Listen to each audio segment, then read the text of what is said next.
Hello, friends. Welcome to another episode of the Rotoworld Football Podcast. My name, as always, is Josh Norris. His name, as always, is John Daigle. And that guy's Ian Hartitz.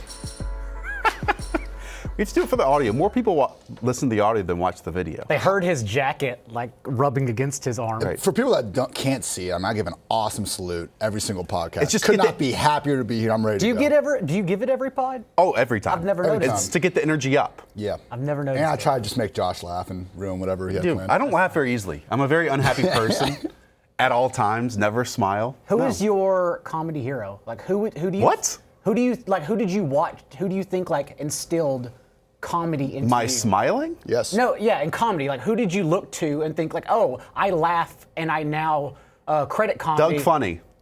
Okay, that's fair. That's the Doug Loves Movies, guys? No, that was movies. Doug. Like chicka-pa-da, chicka-chicka-po-pa. Oh, Doug. I had an existential, Nickelodeon serious Doug, question okay. I was asking you because we all have like comedy in our roots. Not and so really. now I we don't. Like bully.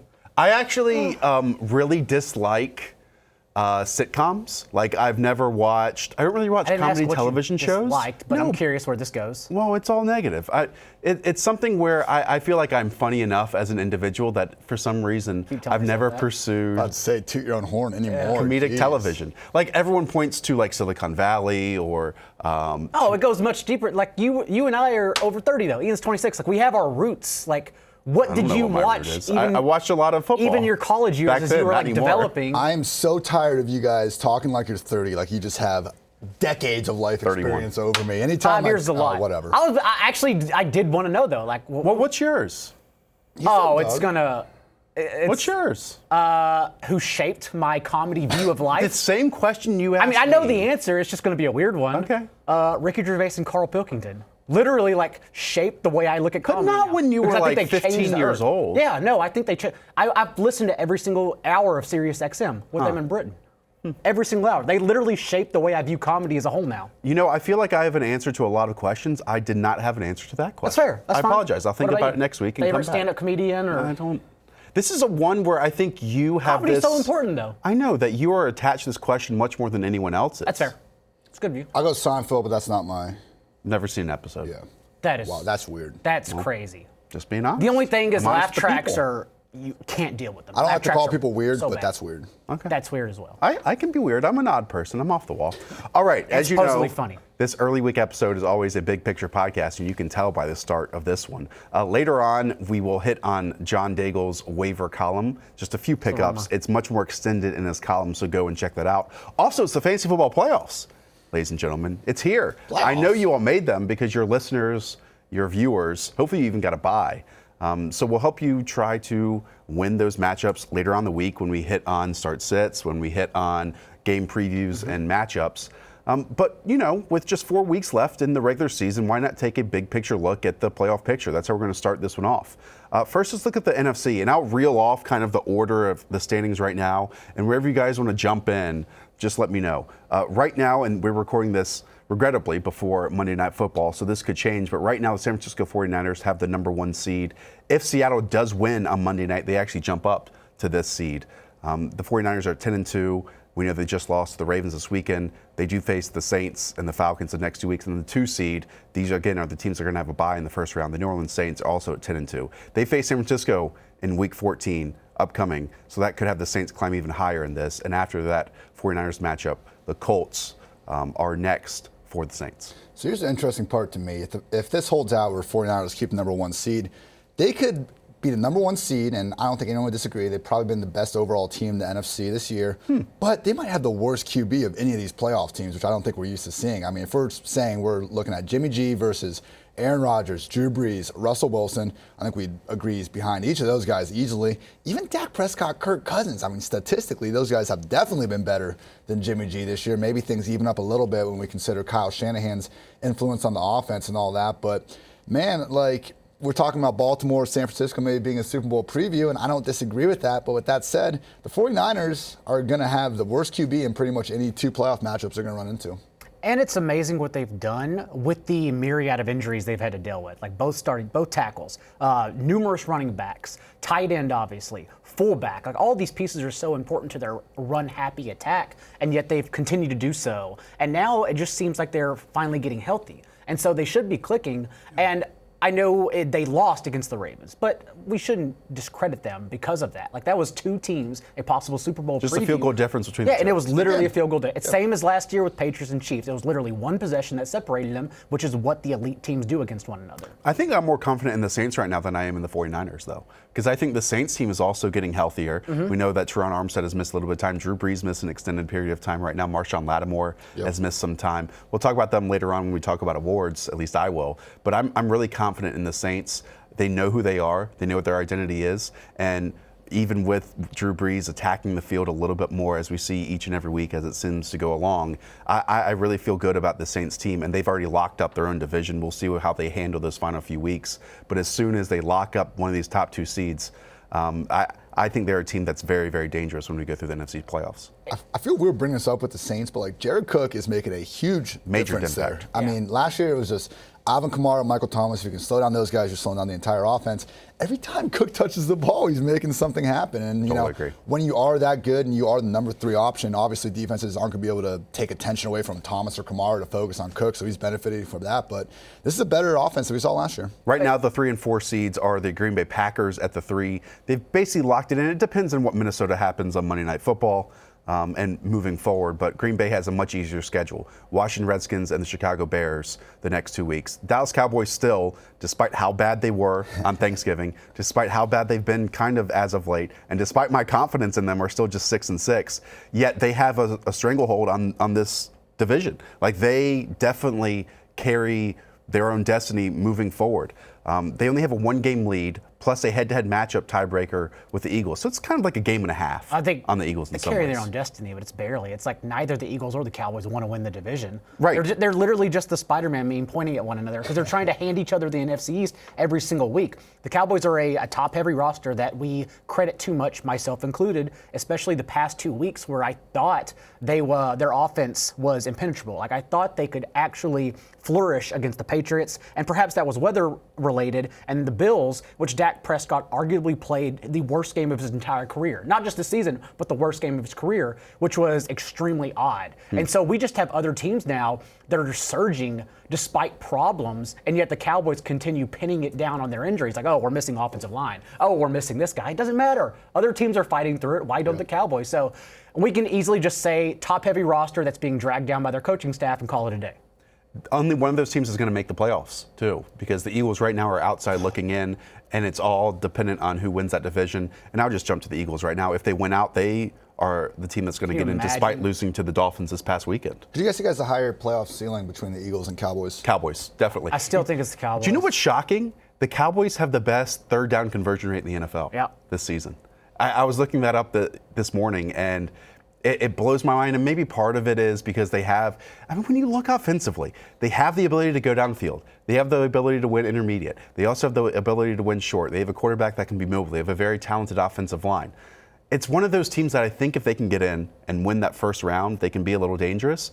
But I feel like I am saying that every single weekend as well. The Bills was the first worrisome game. It was very their worrisome. other losses we can attribute to something. The Saints loss, they just ran the ball too much. Terrible play calling. Fine, throw it behind you. The Vikings loss, Dak played his best game ever, but their run rate on first down was one of their highest rates in the league. It was crazy despite the fact they were averaging under 3 yards per carry on first down. Throw that one out the window. But the Bills, you should have done better, especially the way Levi Wallace has been struggling recently. And the fact is you didn't do anything at all. I will say the one thing with the Cowboys that I might be overlooking a little bit is this defense went from being really good last year to being just average at best this year. Totally agree. Again, some injuries. Crawford's been on the IR. Leighton Vander Esch he's going to miss another week with this weird neck injury. But, yeah, I mean, we talk about the Cowboys offense really outperforming expectations the first few games of the season. I think the defense was kind of the true, quote-unquote, frauds of that short sample size. And their next 2 games are against the Chicago Bears and the LA Rams. And while neither are in the playoff picture right now in terms of the top 6 seeds, not easy. Both have winning areas of their football team, obviously with the Bears defense and the Rams defense as well, plus they have offensive weapons as well. So there's easily a path that the Cowboys don't make the playoffs. Right now, as we mentioned, Seattle's in the 5 seed. That could change, and that could be San Francisco in the 5 seed. At worst, though, Seattle's going to get a wild card spot, and they also face San Francisco again in the final week of the season. We know what happened last time when those 2 teams played off. And in the 6th seed right now, it's the Minnesota Vikings, another team that we don't have a complete record on right now, but the Rams are down the throats of possibly Minnesota and some other teams with that final wild card spot because they're 7-5 right now. They're coming off a monstrous victory over the LA Rams. They do face Seattle and Dallas the next 2 weeks, so it's a difficult road to the playoffs. But if they start clicking a little bit more offensively, and especially their offensive line, there is a path to success here for the Rams. Yeah, it's wild to say because I was kind of leaving them. I was down on that, but me too. I know it's Arizona, and you said this before. I mean, we were on Sunday show talking about how can we trust this Rams offense, and they really are just coming off of a pretty brutal 3-game stretch. I think past editions obviously would perform better than they did, and they couldn't even score over 17 points in those 3 games. But like you said, if they can protect Goff and let him get these receivers, Gurley's kind of getting going again. It all goes through the offensive line. I mean, Jared Goff hasn't been great this year, Gurley hasn't been great this year, but the biggest difference between the last 2 years and this year has easily been the offensive line. And that's a position group that can gel as it goes along. Yeah, it's helped with Robert Woods back as well. Like in his last 3 games, he's leading them in target share. Oddly enough, just an interesting note, pacing for 87 catches and 1,138 yards and 0 scores, which is the most since Al Toon, whoever that is, in 1991. Nick Toon's dad. Remember that wide receiver? 1 rushing score. 74 catches and 963 yards. Rushing scores don't count. I know. Do you not remember Nick Although Toon? I should credit it to him. You remember Nick Toon? I got tripped up on it too. Wisconsin wide receiver? Yeah, he probably lost to Ohio State a few times like the rest of them. New Orleans Saints wide receiver. People were excited about him in the draft. No? That name doesn't pop up? The Nick name Toon? rings a bell, but I don't remember being excited about him. So. Well, me either. Okay. Only 8 teams are relevant in the NFC. Let's switch over to the AFC right now. The number 1 seed is obviously the Baltimore Ravens. It certainly seems like, and they jumped actually the New England Patriots based on their win of the 49ers, and the Patriots lost the Houston Texans. But in the number 2 seed is New England. Daigle, I looked at you in the radio studio last week when we were talking about those 6-game previews. We look at each other a lot. Multiple times said, I am not afraid of Tom Brady. He is the least of my concerns when it comes to this team being a successful one down the stretch. This was a shock to me yesterday of how the Houston Texans and the Patriots game played out. I'm officially concerned about this Patriots team. Maybe that comes back to bite me, but I feel like I'm the last person to say that because in the previous years, there has been one piece of this team that we've had concerns and have been worried about through stretches of the year, and they've always fixed it. Is this offense fixable at this point? They're getting a little bit healthier with Sanu and Harry back, and they lost Harry was 2. benched last night, too. Yeah, I mean, they have some pieces to maybe get it together, but now they got Cannon getting hurt. They got missed another. Karras. Yes. Yeah. He went out. I mean, which is big. Yeah, they haven't been the offensive line. I think has been kind of the underrated problem in New England for most of this year. That's kind of been why Sony Michel hasn't been able to get going. That's why Brady hasn't had as many opportunities to attack downfield. I don't want to bet against these guys. This happens every year. They end up coming back. They end up figuring it out. This did seem like the perfect get-right spot for them because we're used to them beating down Houston. But with that said, I mean, they got to play Kansas City next week. After that, they got in Cincy, home versus Buffalo, home versus Miami. Even if they struggle again next week against the Chiefs, I mean, they could easily just be on a 3-game win streak, get that fixed, going to the playoffs. And I would imagine they struggle against the Chiefs. There is no logic to what I'm going to say. Oh, no. However, I mean, it's not too hot takey. I'm not worried at all. We're not stopping you. I don't think there's a reason for me to be worried. Like, we do this every year. Every year we look at their numbers, we list off, like Brady's struggling with the deep ball. Oh, they can't run the ball. Oh, they don't have any explosive players. They're going to fine-tune their offense through December. They'll probably win the first round, and then let's talk about it again. But to me, it's and like I said, there's no logic to that with how badly they performed. I understand their offense in particular has been terrible. Their defense has struggled since not playing the Luke Falks of the world over their first 8 games. But it's still it's just like, why should I worry? Like, why? These are the 6 teams in the playoffs right now for the AFC: Baltimore, New England, Kansas City, Houston, Buffalo, and Pittsburgh. The Patriots have the 2nd worst defense of that 6 group. Yeah. Is that not concerning? I understand. Offense. Oh, that's what I meant. Yeah. 2nd worst offense across that group. Now, that is concerning. And I know that they're going to get home playoff games, right? Because they're most likely going to get the number 2 seed because the Chiefs are behind them at 8-4. The Texans are behind them at 8-4. And maybe something does change if that game was in New England and not in Houston and in that dome. But this is a New England team right now where I believe Bill O'Brien said, well, we stopped the run by just adding another player to the box. Okay, the Patriots this year don't have the antidote for just an extra player coming down into the box. Like, they don't have that Rob Gronkowski. If Julian Edelman is covered as the primary read, things go off the rails. And again, I held out for a very long time saying that I'm not worried about this offense. I am now. I truly am now, because it's kind of like the Eagles when you think about it, right? Where everything just looks so difficult offensively, despite really talented pieces, despite a talented offensive line, it's not clicking. And if it hasn't clicked so far in 13 weeks of the season, how can we bank on it clicking for the next 7 weeks of the NFL season? That's why I brought up Harry, though. Like, he seems like that one kind of ace of spades in their pocket that he can win one-on-one matchups. You can throw him the ball when he's covered, because you're right, they don't have – I mean, even Gronk last year, it wasn't like he was doing much in the regular season. He was massively disappointing in the regular season. But when it came down during the playoffs, Eric Berry, that last Chiefs drive, in the Rams in the fourth quarter, like, he was still able to make these one-on-one plays. But you're right, right now, after Edelman, they don't have anyone that can do that. The numbers back up your arguments. Right. I totally understand. Like I said, there is no logic to what I'm saying. It's just like I'm not falling for this again. We do this more every year this year. But we say that seems like it every is. year. We literally say, Daigle, I understand. I totally 3 years am ago, with you. we sat there against the Chiefs on prime time, and we were just like, oh, it's more extreme than ever. They're done. And then here we are today. Yeah. And only Nick Foles, who was benched yesterday, has been able to top them. Other than that, it hasn't mattered once. So to me, there's just no reason to freak out just yet. I understand they've been bad. The numbers don't back it up. It's a dumb argument. I get it. But I just don't want to freak out and just do this as we do every single year. I've sat in the same corner as you week in, week out. I think I'd rather just be late to the party, honestly. Okay. Fashionably late.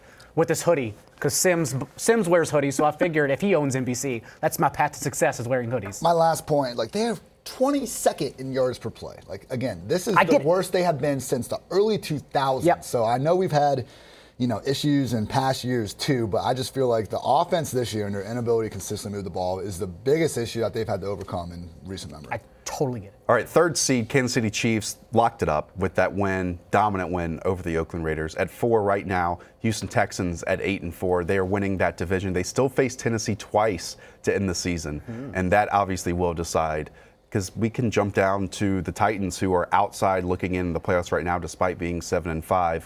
Oakland and Houston next for the Titans, a really fun team who I think, Ian, are showing ways to win in multiple different outcomes and multiple different avenues. And that's very telling for a football team that was questioned earlier in the season. But with Ryan Tannehill at quarterback right now, they're a fun football team that can come back and win. They have players on defense and players on offense.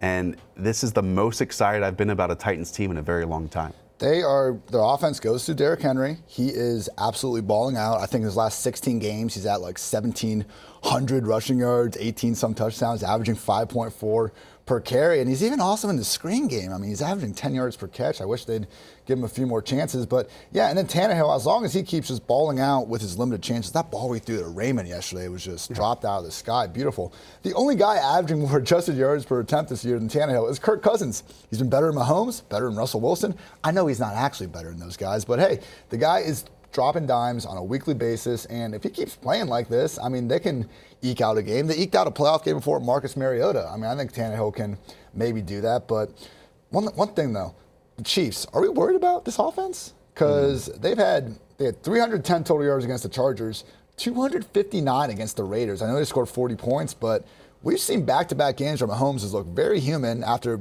never seeing that. I wonder if running backs aren't replaceable in this offense in some ways, because how different this team looked last year with Kareem Hunt, the last 2 years with Kareem Hunt. And I understand he missed down the stretch of last season. Then Damian Williams kind of had like this resurgent play, and a lot of that I think was to do to the blocking that he was receiving. Well, now they're facing injury after injury, average talent after average talent.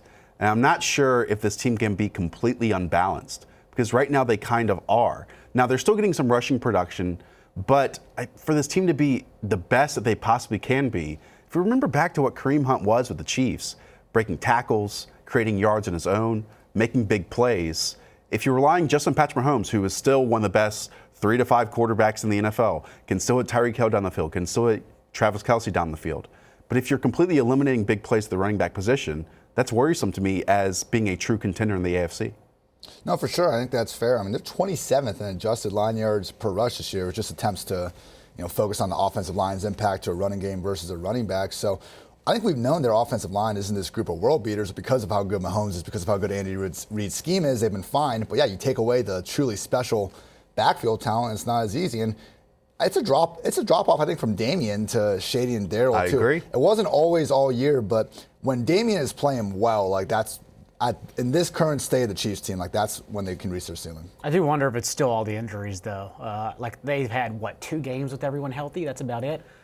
Their offense fully healthy yesterday until the whole running back fiasco, which we'll talk on later, and still Sammy Watkins 0 catches yesterday. So it's Well, that's Sammy Watkins. No, we argued this after week 1, still high of the year because we know Sammy Watkins.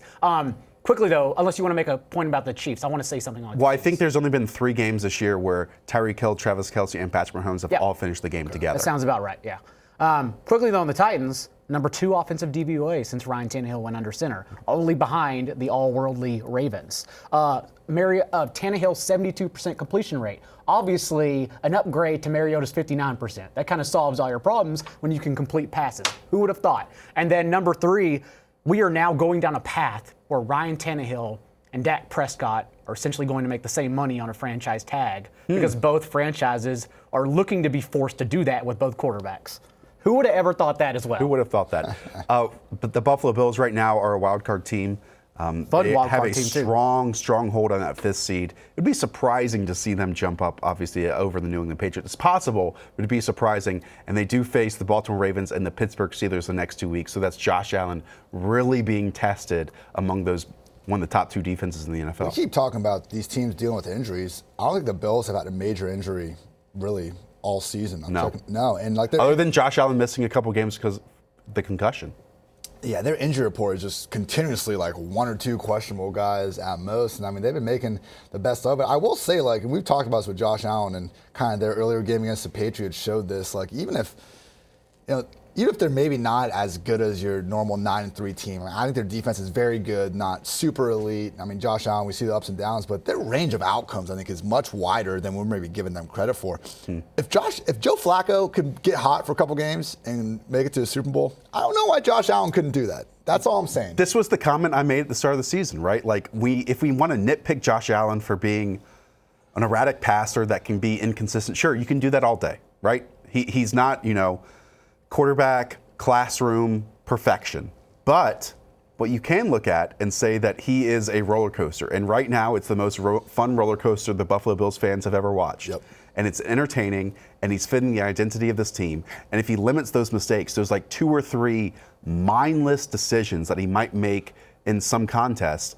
If he's not making those, this is a very, very dangerous football team. Well, you know what's happened in the last 3 weeks, right? He's limited them. Have you seen what's happened? No, not just that. The Buffalo's offense as a whole is great. Allen, the first 9 games, completed 60% of his passes, right? The past 3 games, smaller sample, but it's completed 67% of his passes, and it's because their offense has used 11 personnel in over 90% of their snaps the past 3 games. It's because their offense against the Broncos hit a 5-year high in no-huddle rate. They're not only faster, they're using 3 wide receivers more often, and they're averaging over 8 yards per attempt from it. So they have figured out who they are. And remember, which is great. Remember, we talked about this before. When the one time they scored on the Patriots, that offensive touchdown when they came out of the locker room was no huddle immediately after the break. And now they're using it full time. So just imagine when they run into the Patriots, which is why I'm very interested in that matchup if it occurs in the playoffs. Yep. We'll close out this playoff discussion with the Pittsburgh Steelers currently sitting at the number 6 seed, which is wild to think about, right? After starting the season with basically no wins, then trading the first round pick for Minkah Fitzpatrick to going to Mason Rudolph for far too long. Now this team actually has a chance. I mean, they have the same record as the Titans, but the Titans hold the tiebreaker, or excuse me, the Steelers hold the tiebreaker right now due to a better conference record. And the Steelers have some winnable games coming up, right? They have the Arizona Cardinals this next week, the Buffalo Bills after that. We know this is a defensive-heavy football team, but Ian, at least Duck Hodges gives them a chance offensively because he's not going to make as many mistakes as Mason Rudolph, but he also will test more vertically, where James Washington has really emerged. And this is also a team that's dealt with a lot of injuries. James Conner and Juju Smith-Schuster namely. Yeah, no, I agree. Duck Hodges is infinitely better than Mason Rudolph. It already seems clear. It's just wild to me that even like their losses this year. They lost week 1 to the Patriots. They had Big Ben get hurt against Seattle, lost that. Then they lose in San Fran. They go to overtime against the Ravens and lose. And they lost that game in Cleveland when Rudolph got benched the next week. Like, that's it. They've won the rest of their games. They've been competitive in almost all their losses except that Cleveland game. And like I said, it's not just Big Ben out. It's your number 1 wide receiver. It's your number 1 running back. I mean, we can even, we kind of just dismiss the idea that Antonio Brown left them, but like, that was their long time number one best receiver in the league, and he's gone, and we just don't even really kind of give them a pass with that. So the fact they've overcome all this is just incredible. And we'll talk about this more later, but I think Mike Tomlin should probably be the front runner for Coach of the Year. Transition us. Yeah. Let's get into this now. Let's go into Coach of the Year, because which one of you wanted to talk about this? I just want to quickly hit on Tomlin, because I do agree. He's done a fantastic job. He's had to overcome a lot. But they've now won 6 of their last 7 games, the Steelers. And you just look at their wins. The Chargers, the Dolphins, Brian Hoyer Colts, the Rams, the Bengals, and the Browns. So I'm asking, or do we really need to be impressed by that? Because they're doing it defensively, right? Yeah. So I guess that is attributed to Tomlin, who even the players spoke so highly of after the game yesterday, because, as we know, the Browns got out to a 10-0 lead in the first half. The Pitt Steelers, I believe, only had 4 offensive possessions the first half. Tomlin went in the locker room, went to the whiteboard like an old school high school football coach, drew up a new defense for the second half, and the players just went by the chalkboard. And he actually drew up the way to stop the Browns halftime, and the players splurged and raved about it after the game. So that has a feel-good sense. And yes, that's why I believe he's a candidate, but just But he's not going to win. I don't think he should win at all. Yeah. No, because at best they make a wild card spot.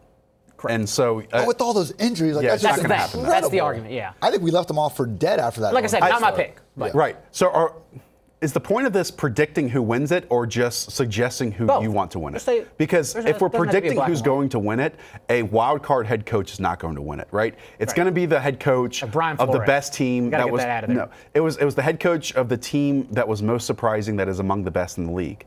And so that's going to be John Harbaugh. John Harbaugh is going to win this award. gonna win it. Because this is a team that's 2 losses, and those are the only negative thoughts we had about them were in the first 4 weeks of the NFL season. Since then, they've gone on this ridiculous streak. And upcoming, you have the Buffalo Bills, New York Jets, Cleveland Browns, and Pittsburgh Steelers. It's very possible this team wins, 12 in a row, or 10 in a row to end the season? Yeah. I mean, that's crazy. And that's something where you also look at most likely the MVP of the season. And so coaching that and changing the game that some people might say in one NFL season, well, that might be Greg Roman, John Harbaugh is going to get credit for it. And so no doubt in my mind he wins Coach of the Year. That was my only point. He could very well win it. I mean, I'm not disagreeing with you there, but Harbaugh, amazing. More, I think organizations should probably take the Ravens approach where the head coach doesn't run your offense or defense. They run the organization, because Greg Roman is running the offense, like you're saying. So for me, it's just hard to completely say Harbaugh's a runaway, because Roman has had such a large impact on their success. Same thing almost with Kyle Shanahan. He's been incredible this year, but the 49ers are still defined by their defense, which he isn't the primary play caller for.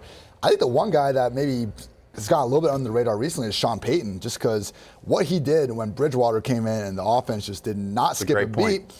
And that's all on him. He is the offensive coach. He has kept them moving.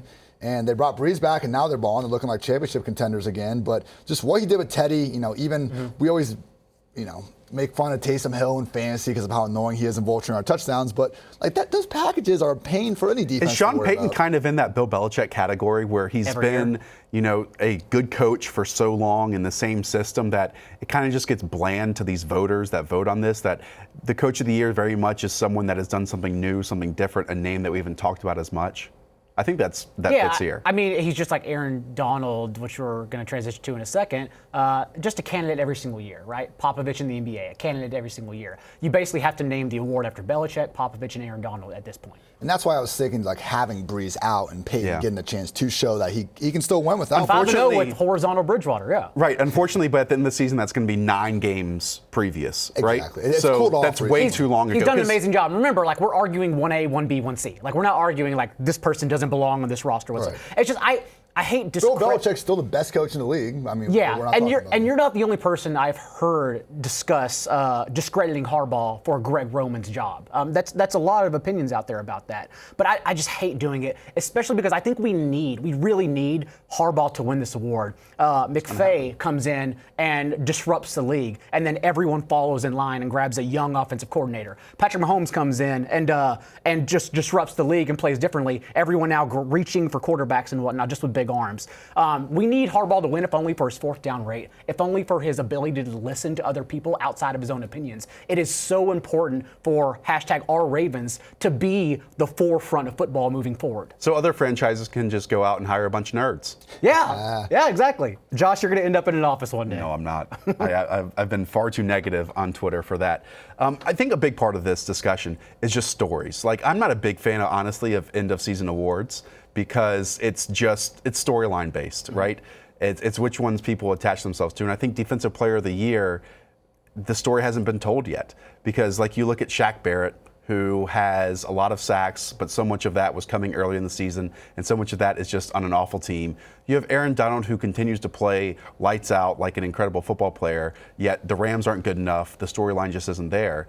Daigle, is there one that stands out to you right now as like, yes, this guy's going to win it? Because to me, I was looking at the list, and no one has stood out so far. I think any other year, it would not be a cornerback. Cornerbacks are so hard to judge, especially because as the voting committee gets older, like their opinions are not getting better, right? And so if no one throws towards Gilmore, he is discredited because he's not popping on film because quarterbacks are terrified to go that way. Also, recall in 2009, Revis had an entire brand, an entire shirt made after him for Revis Island and didn't win Defensive Player of the Year. But it's a different scenario because there is no Charles Woodson waiting to take the award from Gilmore. Aaron Donald will be in the conversation. Shaq Barrett plays for a miserable defense, has accounted for 13 of the Bucs' sacks. But even so, again, it's a miserable defense. It's like Alex Rodriguez winning baseball MVP. So I think right now the leader is Gilmore. It's tough to say since, like I said, Revis in his 2009 All-World season allowed 41, 425, 2 touchdowns and 6 picks. And this year, Gilmore unofficially allowed 4 and 47 to Hopkins last night, which brings his totals to 34, 407, no touchdowns, and 4 picks this year. But that means also quarterbacks are not throwing his way, and we've seen that. He shuts down an entire field, half of the field for himself. So I think that is your leader right now, yes. Even then, though, he had, 67 yards. I mean, Gilmore, he shadows number 1 receiver every single week. He moves into a slot, which a ton of shadow cornerbacks never do, period. I mean, like when I look at shadow matchups, I take the full game log from the wide receiver because I think that paints a more accurate story.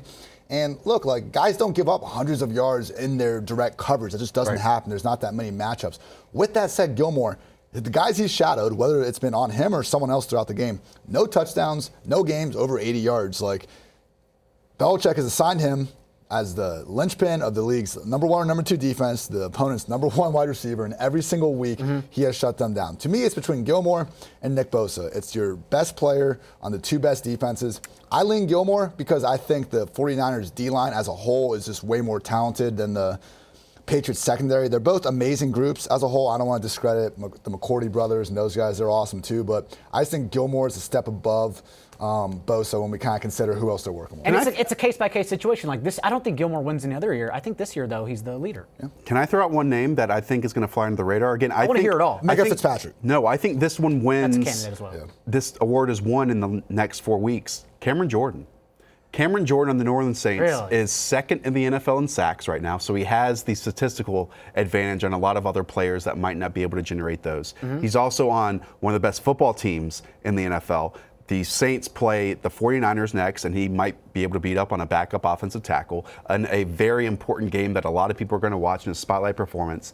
Then he gets the Indianapolis Colts on a Monday Night Football performance. So again, there's the stage for him to come out and have another big performance. Then close with the Tennessee Titans and the Carolina Panthers, 2 below average offensive lines. I could see a path to success here for Cameron Jordan, who is a flamboyant personality, someone who gives a great post-game interview to really rack up this award in the final 4 weeks of the season, especially if he ends the year as NFL sacks leader, which I think is very achievable. Yeah, and I do think, compared to someone like Shaq Barrett, like Chandler Jones, you have the extra boxes you can check with Cameron Jordan, where I think he's a more complete edge defender in terms of getting more consistent pressure and against the run, nothing against Barrett and Jones, obviously, but just also being on that good team, like you said. It's just going to be hard.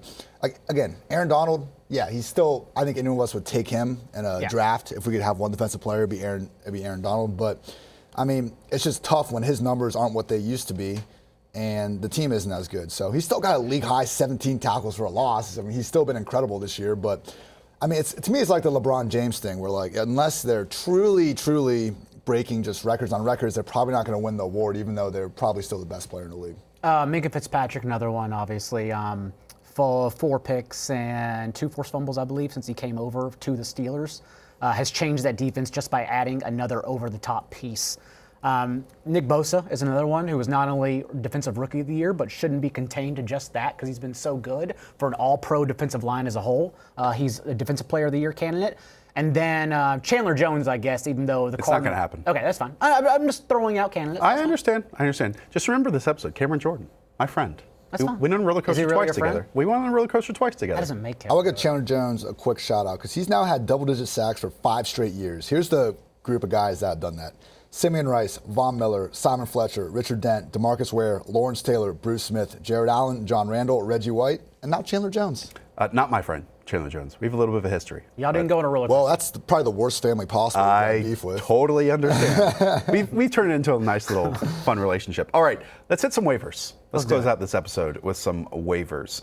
First up is Darwin Thompson, the running back for the Kansas City Chiefs, a player a lot of people were excited about after the preseason because he showed out in the preseason, was explosive, undersized back.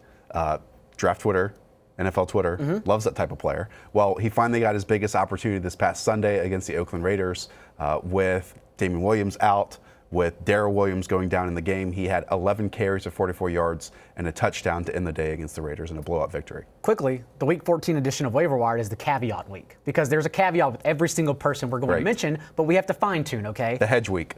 Darwin Thompson. Let's get to Andy Reid's quotes after the game, first of all. LaShawn McCoy was not injured. LaShawn McCoy is fully healthy, and quote-unquote Andy Reid, we're not fooling anybody here. He's not getting any younger, so it's my responsibility to manage him as best as I can, and I think I know him as well as anybody.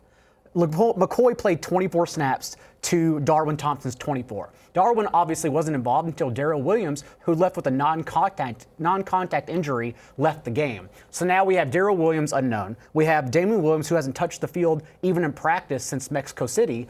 And so the doors have slowly opened up. It took 14 weeks, but the doors have slowly opened up for Darwin Thompson to lead this backfield by default. So I think he's probably going to be the #1 pickup as I stand here right now.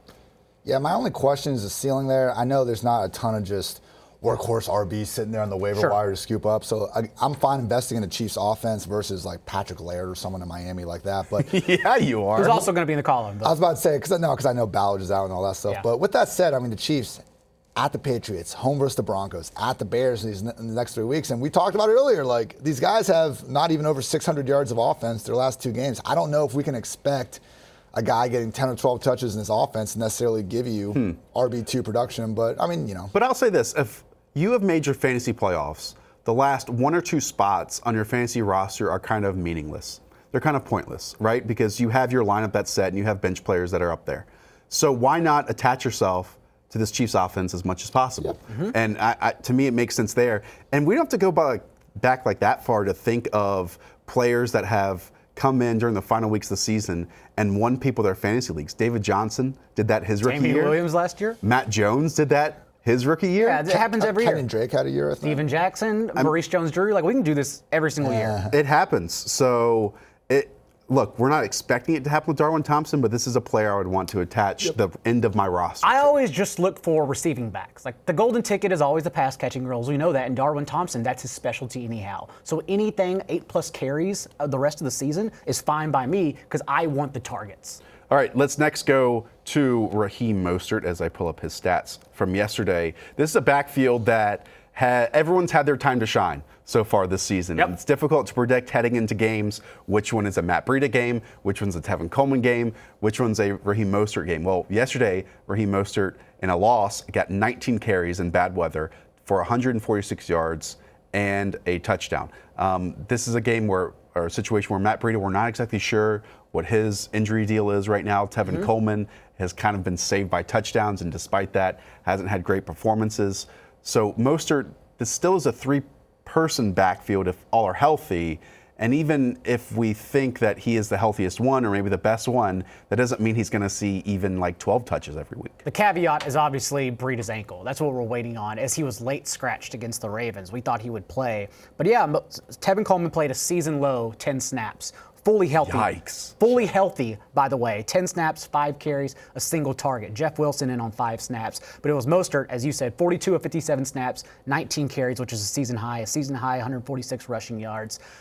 If Breida's out, what has happened now, this was Mostert's 4-touchdown Tevin Coleman game. Expectations are blown out of the water. All this does really is secure the second running back in the Niners offense if Breida stays out. Like, I would imagine, I wouldn't even be shocked if Mostert doesn't even get over 60% of the snaps next week. Right. But it does secure him to stay around that 50% mark, and now makes out-touching Coleman not only in his range of outcomes if Breida stays out, but a probability, which we didn't have before. We had the snap rate splitting down the middle, 100% certain before. But now we have a possible RB1 in his range of outcomes, and that's what we're chasing here. Yeah, I agree. I mean, like you said, the snap rate between Coleman and Mostert was right down the middle with Breida out of it. Now we know there's a ceiling there, too. Now we know.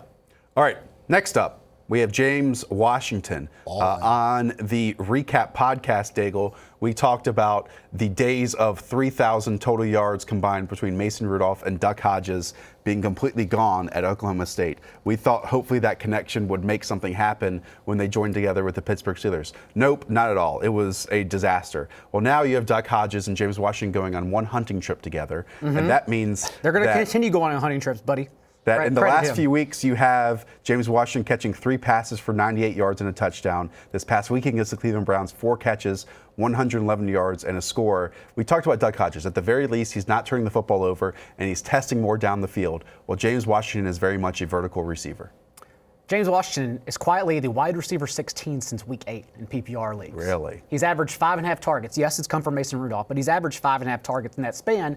And one trip to a duck blind has obviously sealed his rapport with Hodges, who trusts him downfield. And James Washington, it's actually pretty amazing because he looks incredibly talented as well. Like making that 30-yard touchdown catch while being dragged down by TJ Carey. He's a deep ball specialist, which he showed at Oklahoma State. Why Rudolph didn't show that in his time as a starter, I have no idea, because Rudolph was also a deep ball specialist. But it's clearly finally flashing in James Washington's second year. And so with Duck Hodges, who gives him a chance downfield, that's all we want. We just want the downfield targets. And he gets the Cardinals next week. I mean, we're not going to find guys that are getting 8 to 10 targets per game on the waiver wire at this point. And yeah, James Washington doesn't have a game this year with more than 7 targets. So if we are going to take a chance on these guys, they better be someone else getting those deep balls. 19.3 yards per catch. Every play this guy makes going which for is awesome. Gains. He's balling right now. Next up is Anthony Miller, the Bears wide receiver. Lots of targets for him over the last 3 weeks. 11 against the Rams in a loss, 9 against the Giants, 13 this past weekend on Thanksgiving against the Detroit Lions. Those 13 targets went for 9 catches and 140 yards. This is a player in Anthony Miller coming out of Memphis who was deemed as a slot receiver, someone who won not closer to the line of scrimmage, but kind of in the short to intermediate area. Daigle, why is he getting peppered with targets so often right now from a team that most likely doesn't want to throw the football as much as they are? Well, the last 2 games are called Taylor Gabriel in and out. And Taylor Gabriel is this featured caveat for the Bears wide receivers because now we have 2 games against the Lions, right? So there's a lot here. Allen Robinson played season highs in slot snaps, 55% in his first game against the Lions because they moved him inside away from Darius Slay. This last game, a season high 60% of snaps in the slot because they moved him away from Darius Slay. So if Taylor Gabriel's out, I would imagine Anthony Miller goes back to over 80% of snaps from the slot. He played a nice 69% in that last game on Thanksgiving. So Anthony Miller now 33 targets in his last 3 games, team high 26% target share in that span. He just developed a rapport, and as we saw in his rookie year, remember, he got 7 touchdowns his rookie year. Yeah. He's actually a good player as well. So now getting full-time run, assuming Taylor Gabriel is out, or if he comes back as maybe limited since it is off of a concussion, then yeah, Miller is maybe a guy who does get you 8 to 10 targets off the waiver wire. Man, I would just hate in the first round of my fantasy playoffs to roll out Anthony Miller. Yeah, and I understand the last 3 weeks he's had a lot of targets. So maybe if you eliminate the name, then you look at the targets and the situation and say, hey, yeah, I should start this guy, but just me with my bias, with not wanting to attach myself to Mitch Trubisky, I don't know if I would be able to do it. It's a little more stable, too, I think, just because Trey Burton, they used him more as a slot receiver. He's on IR. Tariq Cohen, they were doing like a slot wide receiver experiment with him. Earlier in the season, he's back to more of a pure running back role. But no, look, Tony Miller, like you said, 7 touchdowns rookie. He is actually good, and now he's actually due for positive touchdown regression. Only Robert Woods, Leonard Fournette, and Mike Williams, only guys with more targets without receiving touchdowns this season. And remember, Dallas, number 18 pass defense DVOA, a one we've talked about we're not scared of, continues allowing 20-plus yard plays. Like if we get Miller in a full-time role in the slot against Dallas, that's actually a defense you want to attack. Okay, let's close out with the tight end. Not a good option. But what? Ian Thomas stepped in for Greg Olsen, who left with an awful head injury, looked like a concussion, caught 4 of 4 targets for 24 yards. Ian Thomas has not been involved at all this season. That's fine. This team just doesn't know how to put 2 receiving tight ends on the field at the same time. But you are advocating for picking up Ian Thomas just in case if you don't have a tight end. Why not? This is a guy who was poised for a second-year breakout if Olsen was out of the way, and Olsen was not out of the way. Olsen's been one of the heaviest used tight ends all year long. Now, if Olsen's gone, remember Ian Thomas over his last 4 games last year in his rookie year was number 6 among all tight ends in receiving yards. Totaled 2,202 touchdowns in that span on 84% of their snaps. If Olsen is gone, Thomas plays every single snap. Yeah, Panthers' upcoming matchups, by the way. Falcons, Seahawks, Colts. 3 pretty tight end friendly matchups. Pretty great matchup. You are much more positive about this than I am. I loved Ian Thomas coming into the season anyhow, but I also just assumed that Greg Olsen's foot wouldn't hold up, and it was an unfortunate hit he took. Yeah, 28 total yards this year. Well, it doesn't matter what he's done this year. It matters now if he gets that starting role, what happens. And I think he's a strong streaming option. Like, you may lose Tyler Higbee if Gerald Everett comes back. Tyler Higbee just goes back to being, a normal tight end. You would then start Ian Thomas over Tyler Higbee if Gerald Everett comes back, and so on and so on. I think the problem Josh is trying to subtly hint at. Kyle Allen. Kyle Allen under center. Me? Never. I would never do such a thing. All right. Before I say anything worse, that does it for us. We'll be back here on Thursday and Friday with 2 more episodes. Again, if you missed any of the not-so-good Week 13 action, go back and listen to it was not a good Sunday. Week 9 or whatever that was. What was that, hell week? That was the worst. Even bad football is good football. But we watch the games, so you don't have to. So go back and watch and listen to that recap episode. Up for John, for Ian, I'm Josh. We'll talk to you all soon. See you, everyone. You guys are so weird.